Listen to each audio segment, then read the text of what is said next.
Pode. Bom, vou estar falando um pouco sobre os herbicidas. O herbicida é um produto químico ou, em algumas técnicas, natural empregado para o controle de ervas que possam prejudicar uma determinada plantação. O herbicida químico age com mais velocidade, com menor custo e não revolve o solo, mas pode deixar resíduos na natureza e, empregado de maneira incorreta, provoca doenças ao homem. O seu emprego pode provocar contaminação ambiental e incentivar a proliferação de ervas resistentes. Segundo a Embrapa, além de herbicida natural, há 3 tipos distintos de herbicidas. Bom, eu vou estar falando agora sobre os 3 tipos de herbicidas. O pós-emergente, que é o primeiro, ele é aplicado de modo uniforme sobre um solo úmido depois de brotações de plantas daninhas, considerada uma substância que controla o mato. O pré-emergente, que é o segundo, controla o mato, mas diferente do anterior, é aplicado em solo úmido antes do desenvolvimento das plantas daninhas. O seletivo e o último, aplicado em área do plantio, não atinge a cultura principal, mas tem o poder de controlar o mato de maneira eficiente. Bom, agora eu vou estar falando sobre os herbicidas naturais. Primeiro, a capina natural, que capinar é trabalhoso, mas retira as plantas daninhas com facilidade e ajuda a arejar o solo e soltá-los. E a capina, ela tem que ser realizada no início da primavera. Bagaço. Utilizar o bagaço como cobertura morta impede o desenvolvimento de ervas daninhas. O bagaço, além de impedir o crescimento das ervas, permite a sua retirada do modo mais fácil. O milho e o vinagre. O glúten de milho e o vinagre são herbicidas naturais. O glúten não deixa sementes no solo, sendo aconselhado não ser utilizado em gramado ou em local sem plantação. Processo manual é possível por meio da escavação profunda. A retirada da erva daninha deixa sua raiz, porém é necessário retirar sem espalhar a semente da mesma. E a retirada deve ser feita na primavera, antes que a erva daninha seque. Os herbicidas químicos têm como base o glisfosfato, que com o princípio bioquímico de inibir uma determinada enzima naturalmente necessária para o crescimento das plantas. E a ausência dessa enzima retira da planta a capacidade de produzir outras proteínas para o seu crescimento. Desse modo, o herbicida consegue retirar a coloração da planta e enfraquecer a planta, que morre no prazo de dias ou semanas. Os fungicidas são compostos químicos utilizados pela agricultura no combate aos fungos. Os fungicidas podem agir de diversas formas. Nem sempre matam os fungos propriamente ditos. Há os antiesporulantes, que inibem a produção de esporos, bem como os que inibem a germinação de esporos por determinado tempo, bem como os denominados assim de fungistáticos. O uso de substâncias químicas como fungicidas se dá desde a antiguidade, em que os gregos utilizavam o enxofre para eliminar o que chamavam de pestes. No início do século XVIII, era muito utilizado o cloreto de mercúrio no combate ao carvão de trigo, um tipo de doença causada por fungos que confere à planta uma cor preta semelhante ao carvão. Logo em seguida, o enxofre é oficializado na Inglaterra como composto fungicida. Em 1882 é descoberta na França a cauda bordaleza, empregada no controle do mildio da videira. A partir do século XIX, a indústria química se potencializou, sendo descobertas as mais diversas e modernas fórmulas existentes no mercado atualmente. Classificação dos fungicidas. Protetores.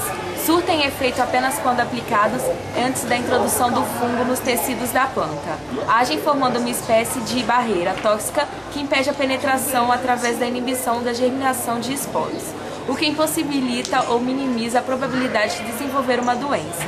Já os erradicantes, também chamados de sistêmicos, o princípio ativo do fungicida é absorvido pela planta e deslocado para outras partes que não a de aplicação. Tem a capacidade de inibir a proliferação do patógeno em locais distantes ao que não foi aplicado. A frequente utilização de fungicidas pode levar à seleção de fungos patogênicos resistentes, ou seja, que não são combatidos pela substância. Com isso, a necessidade de utilização de fungicidas mais potentes e doses maiores gera contaminação de ambientes, águas, solos, ar, e deixando até resíduos em alimentos. A contaminação por fungicidas seja ela direta ou indireta, provoca sérios danos à saúde dos seres humanos. Em muitos casos, pode levar a um desenvolvimento de células cancerígenas. Hoje está falando sobre inseticidas. Todo composto químico capaz de combater insetos são denominados inseticidas. Os inseticidas eles são utilizados em lavouras, no combate de pragas que assolam as plantações, e também em indústrias e também em residências. No início, ao surgir a necessidade do uso de inseticidas, eram utilizadas substâncias químicas altamente tóxicas, como o arsênio, o mercúrio e o tabaco.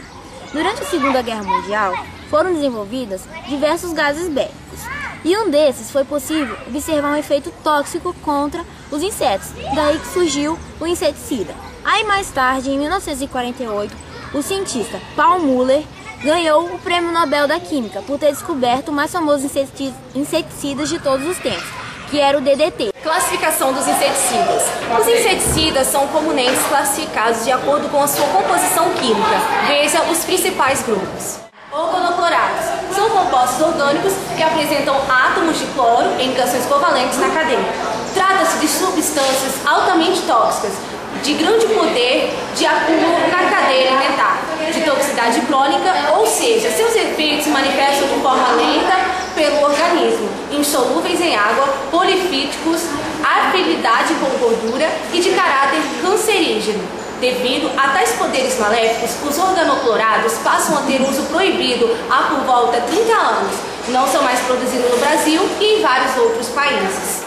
Organosulfurados são ésteres do ácido fósforo, menor teor de toxidez com relação aos organoclorados. Porém, são absorvidos pelo organismo humano através de todas as vias possíveis: respiratória, gastrointestinal, térmica, por membranas mucosas, e não são cumulativos, insolúveis em água e apresentam toxicidade aguda.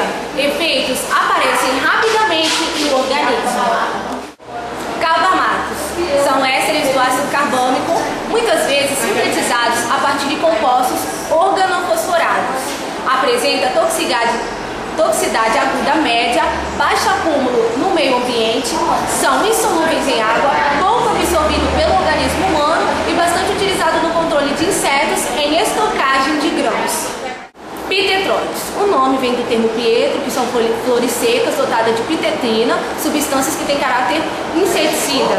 A pitetrina é oriunda de flores do gênero Crisântemo e é um éster de ácido crisantêmico e, quando sintetizada, dá origem aos pitetróides. Os pitetróides são aplicados no controle de moscas pretas, mosquito da malária, baratas, percevejos e pulgas. São solúveis em água e, por isso, altamente letal à espécie aquática. Quais são as consequências do inseticida? Os inseticidas, de modo geral, eles apresentam sérios efeitos ao homem e ao meio ambiente, visto que eles podem contaminar águas, dizimando espécies que têm esse ambiente como habitat. O seu uso, comumente, confere aos insetos uma certa resistência, tornando necessárias a aplicação cada vez maiores. O vegetal ele sofre alterações metabólicas e estruturais, e o próprio ser humano ele também sente consequências, sendo a principal delas o câncer. O ideal é utilizar inseticidas que têm eficácia comprovada, mesmo quando aplicado em pequenas quantidades. Não são tóxicas aos homens, aos outros animais e nem ao meio ambiente, de fácil aplicação e que também apresentam baixo acúmulo no meio ambiente, como no caso dos inseticidas naturais.